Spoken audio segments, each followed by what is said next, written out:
ये कहानी एलन नाम के एक ज़हीन आदमी की सच्ची कहानी है। एलन मैथमेटिक्स में, कंप्यूटर साइंस में और बायो में काफी माहिर थे। साथ ही वो खुफिया चीजों की जांच करने में भी काफी अच्छे साइंटिस्ट थे। उन्होंने जंग में अपने मुल्क का भरपूर साथ दिया, हालांकि वो जंग में लड़ने गए भी नहीं थे। ये कैसे हुआ जानते हैं इस कहानी में। तो कहानी शुरू होती है 1951 से, जहाँ पर कोई इंसान पुलिस को फोन करके बताता है कि एलन के घर में चोरी हुई है। पर जब पुलिस छानबीन करने वहाँ आई तो घर की हालत देखकर जरा भी नहीं लग रहा था कि यहाँ चोरी हुई है। घर को चेक करते हुए पुलिस को एलन भी मिल जाता है। तब पुलिस ऑफिसर्स पूछते हैं कि रात को आपके पड़ोसी ने फोन करके बताया कि यहाँ बहुत हंगामा हुआ था क्योंकि चोर चोरी करने आए थे। तो अब आप हमें बताएं कि आखिर यहाँ हुआ क्या था और क्या चोरी हुआ है आपके घर से, आप बताएं, फिर हम उस इंसान को ढूंढ निकालेंगे। तब एलन मुस्कुराते हुए कहने लगा कि मुझे नहीं लगता आप उसे ढूंढ पाएंगे, यहाँ तक कि वो आपकी नजरों के सामने आ जाए तो भी। तो इस बात को छोड़ें और यहाँ से जाएं। लेकिन हाँ, प्लीज बेहतर होगा कि किसी सफाई वाले को भेज दीजिएगा क्योंकि घर में बहुत गंद फैला हुआ है। ये सुनकर दोनों ऑफिसर्स वहाँ से चले गए, पर एक को लग रहा था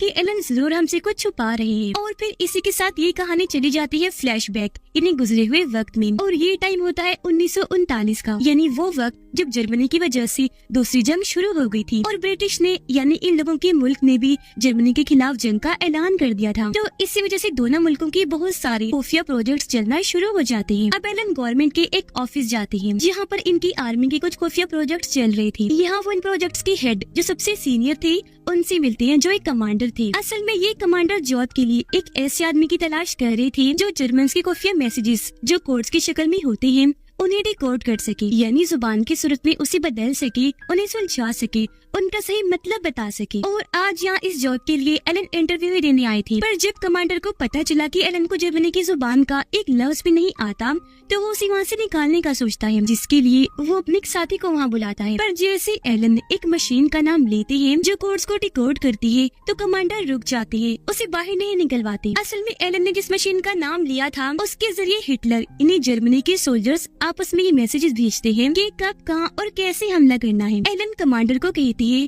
कि जर्मन्स उस मशीन के जरिए आपस में जो मैसेजेस भेजते हैं वो एक पजल गेम की तरह है और मुझे पजल सुलझाना बहुत पसंद है। जिस पर कमांडर का जवाब था, मगर ये पजल सुलझाना नामुमकिन है, दुनिया का कोई भी मुल्क आज तक इस पजल को नहीं सुलझा पाया। एलन बोला ओके ठीक है, मुझे सुलझाने दीजिए और फिर देखिएगा। जिसके बाद वो एलन को 5 लोगों से मिलवाते हैं क्योंकि ये एक पूरे टीम है जिन्हें एलन के साथ अब काम करना था। यहाँ वो मशीन भी थी जिसे दिखाते हुए कमांडर बताते हैं कि यही वो मशीन है जिसके जरिए जर्मन्स मैसेजेस भेजते हैं और अगर हमें उनके मैसेजेस को समझना है तो पहले हमें इस मशीन को समझना होगा। वो ये भी बताते हैं कि जर्मन सोल्जर्स हर सुबह 6 बजे इस मशीन के जरिए मैसेजेस भेजते हैं। फिर जैसे रात के 12 बजते हैं वो इस मशीन की सेटिंग्स को पूरी तरह बदल के रख देते हैं। तो इस तरह मैसेजेस समझने के लिए हमारे पास तकरीबन 18 घंटे होते हैं, जिनके लिए इस मशीन को अच्छे से जानना बहुत जरूरी है। पर ये काम बहुत मुश्किल था क्योंकि ये दिखने में छोटी सी मशीन थी, पर इसकी सेटिंग्स 159 मिलियन थी, जिसे जाहिर है समझना सबके लिए तकरीबन नामुमकिन था। अब तभी यहाँ चीफ ऑफिसर आते हैं जो बताते हैं कि इस मशीन की मैसेजेस की वजह से हमारे मुल्क के बहुत सारे लोग हर रोज मारे जा रहे हैं। वो एलन को बताता है कि जितनी देर मुझे आपसे बात करने में हुई इतनी देर में हमारे मुल्क के 4 लोग मारे गए हैं। तो आप अंदाजा लगा लें कि इस वजह से हम हर रोज कितने लोगों को खोते हैं। जिसके बाद से ये लोग उस मशीन की मैसेजेस को डिकोड करने के काम पर लग जाते हैं। तब हिसाब किताब करके ये चीज सामने आती है क्योंकि इसके 159 मिलियन सेटिंग्स हैं, तो अगर ये हर सेटिंग को चेक करने लग जाएं, तो इसे डिकोड करने में इन्हें 20 मिलियन साल लग जाएंगे। अब यहाँ हर कोई अपने अपने तरीके से काम करने लगा था। इनमें से कुछ मैसेजेस को डिकोड कर भी लेते हैं और जब इस बारे में वो एलन को बताते हैं तो वो कहते हैं कि जरा खुश ना हो, अगर तुमने ये डिकोड कर ली है तो ये बस एक इत्तेफाक है क्योंकि एक बंद घड़ी भी दिन में 2 बार तो टाइम ठीक से बता ही देती है। इससे सुनकर वो बहुत हैरान हुए क्योंकि एलन की बात सच थी, ये सच में बस एक इत्तेफाक था। एलन बताते हैं कि मैं एक ऐसी मशीन बनाने जा रहा हूँ जो हर एक कोड को मैसेज को बिल्कुल सही से डिकोड करके बताएगी। यहाँ हम नोटिस कर लेते हैं कि एलन के काम करने के तरीके से, उनके बोलने के तरीके की वजह से उनके साथ काम करने वाले लोग बिल्कुल भी खुश नहीं होते। उन्हें लगता है कि वो बहुत ज्यादा रूड हैं, यानी अच्छे से बात न करने वाले, गुस्से और अपने मूड में ही रहने वाले हैं। अब मशीन बनाने के लिए एलन ने पूरा नक्शा तैयार कर लिया था जिसका सामान अब उसे चाहिए था और इस चीज की जब वो मांग करते हैं तो उनके यूनिट का हेड साफ साफ मना कर देता है। जिसके बाद एलन जाता है कमांडर के पास और उन्हें समझाने की कोशिश करता है कि देखिए, एक मशीन की मैसेजेस को समझने के लिए हमें इंसानी दिमाग की नहीं बल्कि मशीन की जरूरत पड़ेगी, क्योंकि ये बेशक छोटी सी मशीन है पर आम नहीं है, बहुत खास एडवांस मशीन है। तो इसे समझने के लिए मुझे मशीन बनानी है जिसका सामान चाहिए, पर उसके काम में कमांडर भी दिलचस्पी नहीं लेती। इसकी एक वजह ये भी थी कि एलन के साथ काम करने वालों ने उसके खिलाफ शिकायत की थी। अब जब यहाँ उसका काम नहीं बना तो एलन प्रेसिडेंट को एक खत लिखता है और अपनी सारी बात सामने रखी मशीन बनाने के खर्च की मांग करता है। प्रेसिडेंट उसके खत को पढ़ते हैं और जब उसकी मशीन बनाने के काम को समझते हैं तो ना वो सिर्फ उसे पैसे देते हैं बल्कि उसे इस पूरे प्रोजेक्ट का हेड भी बना देते हैं। तब हेड बनते ही एलन 2 लोगों को निकाल देता है, क्योंकि वो समझ गया था कि इस प्रोजेक्ट में ये दोनों किसी काम आने वाले नहीं हैं। अब क्योंकि 2 लोग कम हो गई थी तो इसका मतलब अब उसने 2 और लोगों को काम पर रखना है, पर वो उन 2 लोगों को अपनी मर्जी से अपने तरीके से हायर करना जॉब के लिए चुनना चाहता था। वो अखबार के जरिए एक बहुत ही मुश्किल क्रॉसवर्ड बनाता है जो एक पजल, एक पहेली ही होती है और दिखता है कि जो कोई भी इसे 10 मिनट में सुलझा देगा उसे इंटरव्यू के लिए हमारे पास आना होगा। ये खबर पढ़ते ही बहुत सारे लोग वहाँ आते हैं। आज इन सबका इंटरव्यू था जहाँ इन्हें एक और क्रॉसवर्ड दिया जाता है और कहा जा रहा था कि आपको इसे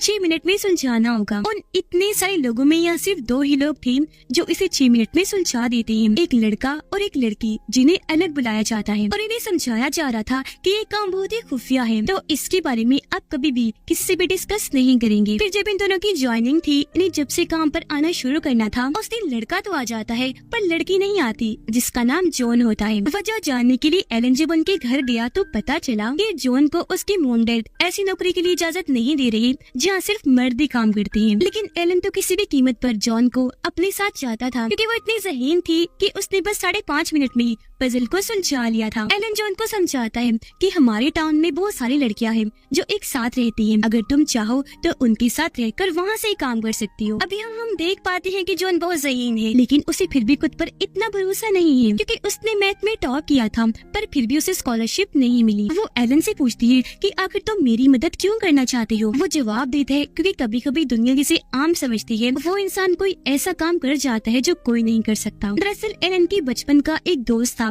जिसका नाम क्रिस्टोफर था। उसने एलन की जिंदगी में अहम किरदार अदा किया था और बिल्कुल ये बात उसने एलन को कही थी। और क्रिस्टोफर ही एलन का वो दोस्त था जिसने उसे कोडिंग की जुबान सिखाई और खुफिया मैसेजेस को कैसे सुलझाना है सब सिखाया। अब स्कूल में जहाँ सारे बच्चे एलन को परेशान करती थी वहाँ क्रिस्टोफर उसे संभालता, उसका ध्यान रखता था और उस पर बहुत भरोसा किया करता था, जिस वजह से एलन के दिल में उसके लिए जगह बनने लगी। वो उसे पसंद करना शुरू हो गया। अब दिखाया गया कि इनकी मशीन बनने में टाइम लगातार बढ़ता ही जा रहा है और 18 घंटों में इन्हें जो कोड छुपा हुआ मैसेज मिलता है वो 12 बजते ही खत्म हो जाता है, क्योंकि उस मैसेज में जो भी होता है 12 बजे तक जर्मन्स वो काम कर चुकी होती है। साथ ही जर्मन्स अपनी मशीन की सेटिंग्स को भी बदल देती है। अब एलन जो मशीन बनाना चाहता है अगर वो बन गई तो इनका सारा मसला हल हो जाएगा, क्योंकि वो मशीन हर रोज खुद ही अपनी प्रोग्रामिंग, अपनी सेटिंग बदल कर इनके सारे मैसेजेस को डिकोड करके बता देगी कि जर्मन्स का क्या प्लान है, वो कब कहाँ क्या करने वाली है। मशीन बनाने का प्रोसेस उसका शुरू ही था और वो अपनी मशीन का नाम क्रिस्टोफर यानी अपने दोस्त के नाम पर रखता है। अब एक दिन जब एलन जॉन के साथ होटल में बैठा था तो वो उसे समझाती है कि आपको अपनी टीम के साथ मिलकर काम करना चाहिए, ऐसे तो वो तुम्हारी मदद नहीं करेंगी क्योंकि तुम्हारे बर्ताव की वजह से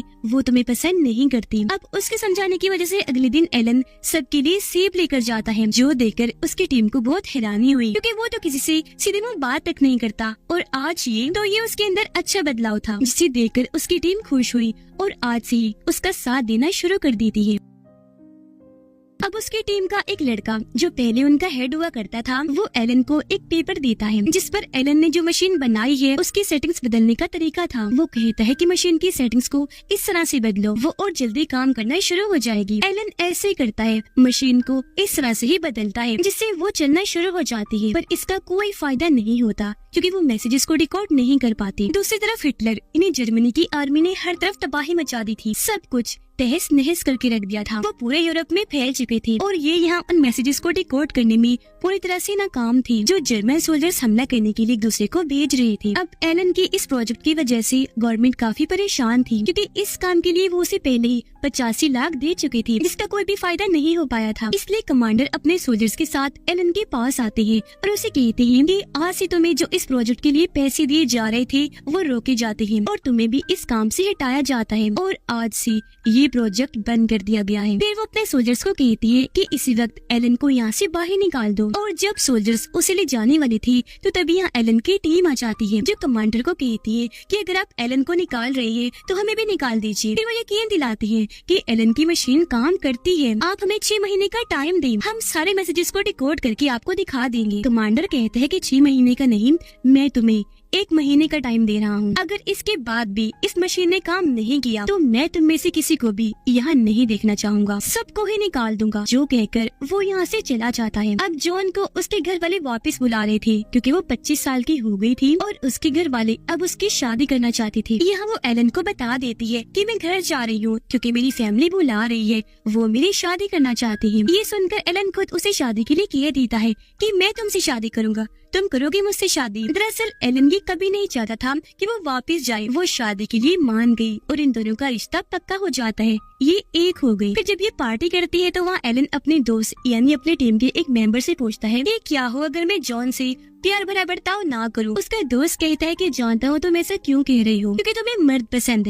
है ना। जिस बात को एलन मान लेता है कि हाँ मुझे औरतों की बजाय मर्दों में दिलचस्पी है और मेरे माजी में बहुत सारे मर्दों के साथ ताल्लुक रही भी है, मुझे इस बात का एहसास है, तो मैं ये सारी बात अपने मंगेतर जॉन को बता देता हूँ। जिस पर फौरन उसका दोस्त मना कर देता है कि कभी न करना ऐसा, क्योंकि एक औरत ये चीज कभी बर्दाश्त नहीं करती। जिस पर एलन ऐसे करता है और अपने मंगेतर जॉन को वो कुछ नहीं बताता। अब एक दिन जब एलन, जॉन और इनकी दोस्त एक बार में थे तो वहाँ जॉन की दोस्त मजाक मजाक में कह देती है कि मुझे शायद किसी से प्यार हो गया है और वो लड़का जर्मन है। असल में जर्मन के रेडियो टावर से जो सिग्नल्स भेजे जाते हैं ये लड़की उन पर नजर रखती है, उन्हें रिकॉर्ड करती है। वो बताती है कि मुझे वो मैसेजेस भेजने वाले से प्यार तो हो गया है पर शायद उसकी कोई दोस्त है। एलन हैरानी से पूछता है कि तुम्हें क्यों लगता है कि उसकी कोई दोस्त है। तो वो बताती है क्योंकि वो अपना मैसेज हमेशा 5 लफ्जों से शुरू करता है, CILLY यानी सिली। तो मुझे लगता है कि उसकी सिली नाम की कोई दोस्त है। ये सुनकर एलन मुस्कुरा दिया, बोलता है ओ गॉड, प्यार ने जर्मन्स को मरवा दिया। जिसके बाद वो भागकर उस जगह जाता है जहाँ उसकी मशीन है। उसके साथ बाकी लोग भी आ गए। एलन सबको बताता है कि अगर मेरी मशीन यानी क्रिस्टोफर को कुछ अल्फाज पहले से ही पता हूँ तो वो उनकी मदद से खुद ये अल्फाज बना सकती है। अब हर रोज सुबह जो मैसेज भेजा जाता है उसमें आसमान, मौसम की रिपोर्ट और हिटलर जिंदाबाद कहा जाता है। अब आसमान, मौसम की रिपोर्ट और हिटलर जिंदाबाद में जितने भी अल्फाज है इन्हें पहले से ही पता है कि वो कहाँ हैं। जिन सब अल्फाजों को वो मशीन में फिट करके मशीन चला देते हैं। कुछ देर चलने के बाद मशीन रुक जाती है और अब इनके पास सारे अल्फाबेट्स यानी ABC के अल्फाज एक ऑर्डर में, एक तरतीब में आ जाते हैं। जैसे अगर उन्होंने A की जगह B का इस्तेमाल किया तो इन्हें पता चल गया कि B का मतलब A है। अब इस बड़े मसले को समझने के बाद ये उस जगह पर जाते हैं जहाँ छोटी मशीन है और आज सुबह 6 बजे का जो मैसेज था ये इन अल्फाजों की मदद से उसे डिकोड करने में कामयाब हो जाते हैं, जिससे इन्हें पता चल गया था कि आज सुबह का मैसेज क्या था। अब अपनी इस इतनी बड़ी कामयाबी की वजह से वो लोग बहुत खुश हो जाते हैं। इनकी मेहनत रंग ले आई थी तो बहुत जज्बाती होकर रोने भी लगते हैं। फिर जैसे अगली सुबह 6 बजे का मैसेज आता है तो ये उसे भी रिकॉर्ड कर लेती है, जिससे इन्हें पता चल गया था कि आज जर्मन कहाँ हमला करने वाले हैं, जहाँ पर बहुत सारे लोग हैं जो सब के सब मारे जाएंगे। अब इस बारे में जब उसका दोस्त फोन करके कमांडर को बताने लगता है तो एलन उसे मना कर देता है कि प्लीज मत करो ऐसा और फोन उठाकर पटक देता है। ये देखकर उसके दोस्त को गुस्सा आ गया और वो एलन के मुंह पर जोरदार मुक्का मारता है क्योंकि वो इस हमले को रोकना चाहता है, क्योंकि वहाँ पर बहुत सारे बेकसूर मासूम लोग हैं। तब एलन उसे कहता है कि अगर हमने ये बात कमांडर को बता दी तो वो इस हमले को रुकवा देगा, जिससे जर्मन समझ जाएंगे कि मशीन के जरिए कोड्स की सूरत में वो जो मैसेजेस भेजते हैं उसका सुलझाव, उसका तोड़ हमारे पास है, यानी हम उनकी कोड्स की जुबान को जानते हैं, जिससे वो लोग एक ही हफ्ते में मशीन की सारी जुबान, सारी प्रोग्रामिंग को बदल के रख देंगे और हम कभी भी फिर उनकी मैसेजेस को डिकोड नहीं कर पाएंगे। अब जहाँ हमला होने वाला था वहाँ पर इनकी टीम के एक मेंबर का भाई भी था, इसलिए वो लड़का कहता है कि वहाँ मेरा भाई है, कैसे भी करके इस हमले को रुकवाया जाए। जिस पर एलन कहता है कि नहीं, आई एम सॉरी, हम ऐसा नहीं कर सकते क्योंकि यहाँ हम सब अपने मुल्क के लिए काम कर रहे हैं, हमारे पर्सनल आपसी जज्बात क्या है यहाँ उनकी कोई अहमियत नहीं। अब कुछ ही देर बाद उस जगह पर हमला हो जाता है। वहाँ इतनी तबाही मची कि सारे ये लोग मारे जाते हैं। फिर एलन चीफ ऑफिसर से मिलता है और उन्हें बताता है कि हमने सभी मैसेजेस को डिकोड करने का तरीका ढूंढ लिया है, पर हाँ, हम सभी हमलों को नहीं रोक सकते क्योंकि ऐसे जर्नलिस्ट को शक हो जाएगा कि हमने उनकी छोटी मशीन की मैसेजेस को डिकोड करना सीख लिया है, जिसके बाद वो उसकी सेटिंग्स, जुबान, प्रोग्रामिंग सब कुछ बदल के रख देंगे। और हाँ, हम जिन जिन हमलों को भी रोकेंगे, आपको उन सबकी एक झूठी कहानी बनानी पड़ेगी, जो कहानी आप जर्मन्स तक पहुंचाएंगे, ताकि उन्हें ये लगे कि हमें जितनी भी जानकारियाँ मिलती है वो दूसरे जरियों से मिलती है। उन्हें कभी भी इस बात का शक नहीं होना चाहिए कि हमने उनकी मैसेजेस को समझ लिया, उनकी मशीन का तोड़ बना लिया है। यहाँ तक कि इस बात का कमांडर को भी पता नहीं चलना चाहिए। जिसके बाद ये ऐसे ही काम करते हैं। अब एक दिन जब ये काम कर रही थी तो एलन को पता चल जाता है कि जो उसका दोस्त था, यानी उसकी टीम का वो लड़का जिसे इस बात का पता है कि एलन को मर्दों में दिलचस्पी है, वो असल में जर्मन का जासूस है जो सारी जानकारियाँ जर्मन को देता है। तब एलन उसके पास जाकर धमकाता है कि मैं ये बात जाकर कमांडर को बता दूंगा। तब वो लड़का भी धमकाने लगा, कहता है कि ठीक है, बता दो जाकर, लेकिन फिर मैं भी तुम्हारी वो मर्दों वाली बात सबको बता दूंगा। दरअसल ये वो वक्त है जब मर्दों से ताल्लुक रखना बहुत बड़ा जुर्म है, जिसकी एलन को सजा भी मिल सकती है। अब जब ये बात एलन अपने चीफ ऑफिसर को बताता है तो वो जवाब देता है कि हाँ, हम ये बात पहले से ही जानते थे कि वो जर्मन का जासूस है और जो मैसेजेस वो जर्मन को भेजता है हम सब जानते हैं, पर इससे हमारा ही फायदा होता है और जर्मन का नुकसान, क्योंकि वो बेवकूफ नहीं जानता कि ऐसी जासूसी करके वो अपने ही मुल्क का नुकसान कर रहा है, क्योंकि उसके पास दरअसल तुम्हारी जैसी अकल नहीं है।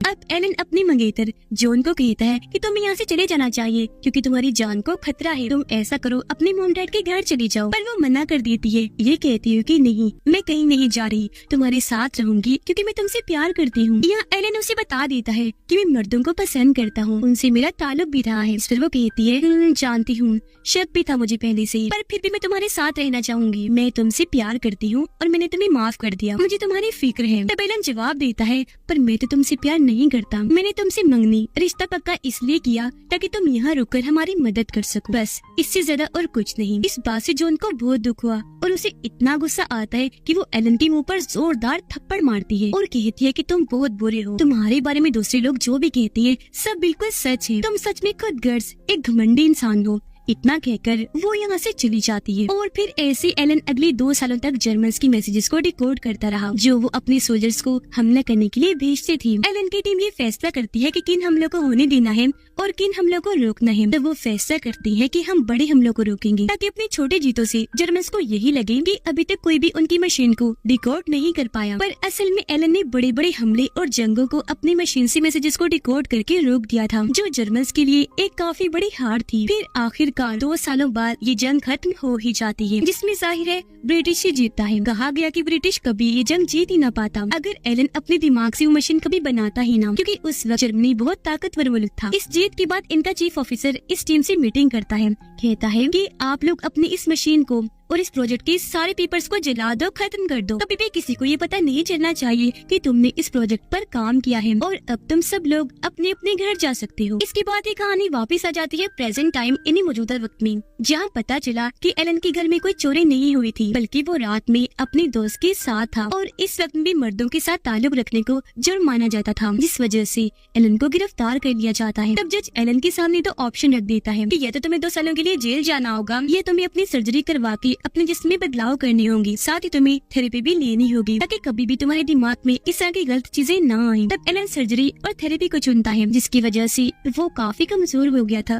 क्योंकि इसके नुकसान भी होते हैं। फिर एक दिन जब जॉन उससे मिलने आती है तो देखती है कि वो काफी कमजोर और जज्बाती रहने लगा, इसीलिए उसे मशवरा देती है कि तुम्हें अकेले नहीं रहना चाहिए। इस पर वो जवाब देता है कि मैं कभी अकेला था ही नहीं, मेरे साथ मेरे दोस्त की यादें मशीन की सूरत में हमेशा मेरे साथ है, क्योंकि दोनों का ही नाम क्रिस्टोफर है। अब जॉन को उसके लिए बहुत हमदर्दी हो रही थी क्योंकि उसकी हालत ठीक नहीं। वो उसे बताती है कि आज इस ट्रेन में मैं आई वो एक शहर से गुजरी और अगर तुम ना होती तो वो शहर कभी होता ही ना, क्योंकि जर्मन्स को ना काम करके तुमने जितने भी शहरों को बचाया है उनमें वो शहर भी शामिल है। वो उसे समझाती है कि तुमने हजारों लाखों लोगों की जान बचाई तो तुम कोई आम नहीं हो, बहुत खास हो। और कभी कभी लोग जिस इंसान को काबिल नहीं समझती वो ऐसे काम कर जाते हैं जो कोई नहीं कर सकता। ये वही बात जो बचपन में क्रिस्टोफर ने एलन से कही थी, फिर एलन ने जॉन से और आज जॉन उसके साथ करी थी। इस बात से एलन को तसल्ली तो मिली, पर अपने इलाज के दौरान ही वो कूदकर अपनी जान ले लेता है, जिस वक्त उसकी उम्र तकरीबन 41 साल थी। फिर उनकी मौत के कुछ सालों बाद उनके ऊपर लगे हुए सारे इल्जामात को हटा दिया गया और उनके काम की वजह से